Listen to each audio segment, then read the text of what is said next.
It's Yash. So I got a little question here. We're going to talk about this, right? It's from Gabriella. How to stay grounded around high energy people. Now, I'm a high energy person, so I think she's talking about something else, so let's proceed. For example, people with ADHD or bipolar. So probably this kind of restless energy, this imbalanced energy, and it's hard to be around them because so much mind activity is going, the nervous system spasming, and if you're sensitive already, then you're probably going to get affected by that, So I think that's what she's talking about. I'm very chill in nature, mostly, and I struggle not to get pulled into other people's energy. We got to see why.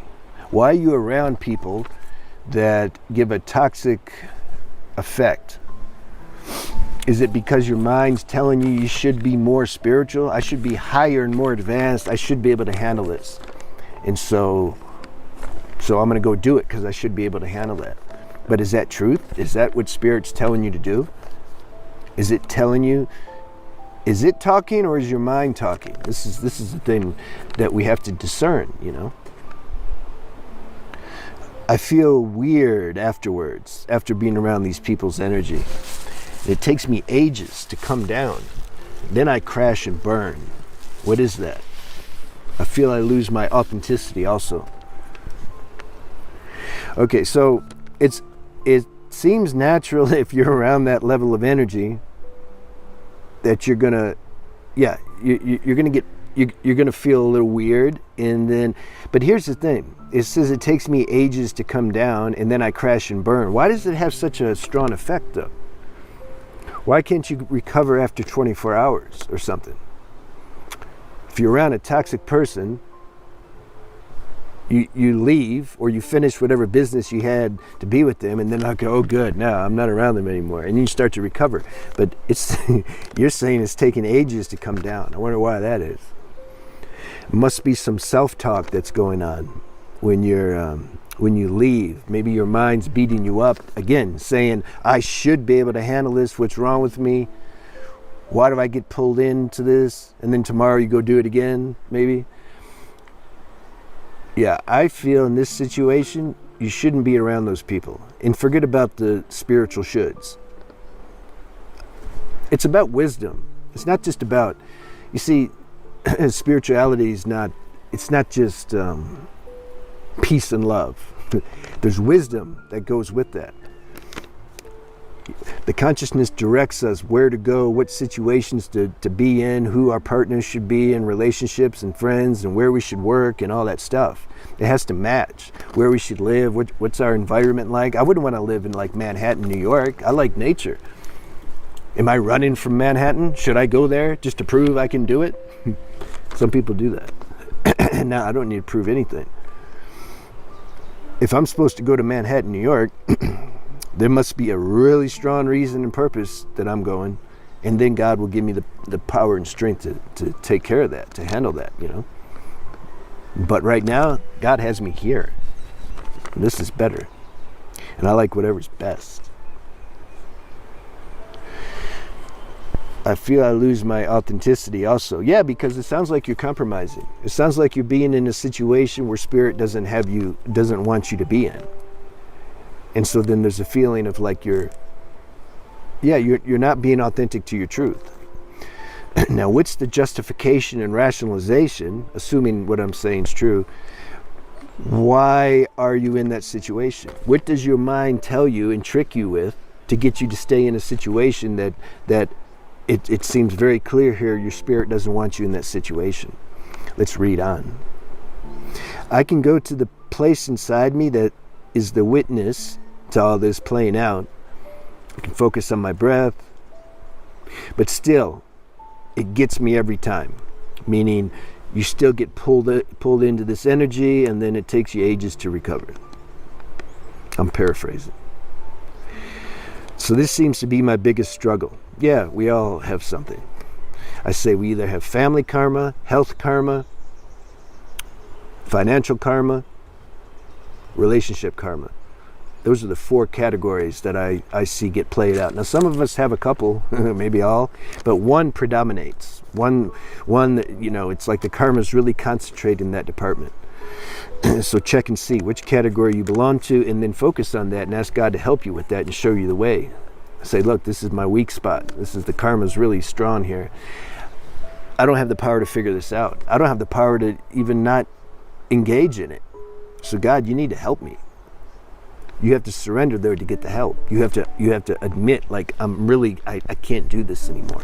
And usually that can take a lot of suffering, but at some point it becomes clear, like, I need some help. And then the help, I can't even say the help comes. The help's already there. You access a higher part inside your being that you intuitively know how to handle these situations. Now, does it mean if the person calls you, you say, I can't talk to you, you're too toxic? No. You'll intuitively know how to handle that. It'll happen in a spontaneous, nice way. Hey man, they call, let's go out, I want to talk to you. Inside you're like, no, I've been there, done that, I can't do that again. I don't want to really spend time with you. But you don't say it like that. You just say, look, I'm really engaged right now in something, or I'm spending this next, I'm in like a personal retreat now. I need to do this, Spirit's telling me to do this, so I'm not having a lot of contact with people now. Well, how long is that going to last? I don't know. Spirit told me to do it, it's going to tell me when to stop. Something like that. That's authentic. What are they going to say? So we see, people aren't authentic with one another. They don't speak the truth because they think, oh, I'm going to hurt the person's feelings. And if you're coming from ego, you probably will hurt their feelings. That's why intuition has to guide us on what to talk, what to say. And then that honesty, it's serving you, it's serving them, it's serving the whole universe. We can't be fake and not speak truth, because we suffer and we compromise, and then you won't feel authentic. See, you lose your authenticity. So that seems to be my biggest struggle. Not sure if it's my mind or my intuition telling me not to be around them. Well, what do you think now after this video? Do you think it's your mind telling you not to be around them, which would insinuate that you should be around them? Or is it intuition telling you not to be around them? I don't think I need to say it. I know. Do you? See, and then you say it at the end. I had to get to the end to get to the real deal. She's talking about her mom and sister. Well, yeah, so that's family karma. The family karma is, I don't like that karma. I don't have that karma. I had health karma. But the family karma, so many people are trapped into that. If I generalize, I'll say Asian people and Latin people or South American. Because it's like cultural karma. And the feeling that we need, that they're our family, and the feeling to compromise can be really strong. So much so that a person can compromise their whole life just for the sake of following this concept, this karmic, deep-rooted concept that, oh, it's my family, so I need to do this. See, that has to be overcome and transcended, because then the mind will say, well, but that's wrong, that's bad, that's actually bad karma, that's your family. Doesn't matter. Family's overrated on some level, when we leave this planet, I feel, Sri Yukteswar said, we're going to see our parents and family from like many lives. They're all going to be there. So like, which one, like who do we serve the most, we can see more clear, like that this whole thing is a game in roles that we've identified with. Because when you see them all there, you just have a love for all of them. There's no necessary to compromise and to, like, you see all that clear. But the game is that we have to see this clear here. See, when we're on the more subtle planes, we have access, our perception's much more subtle and vast, and you can see everything, like real easy. So that we can't do that here, not to that degree. That would take the whole fun out of the game.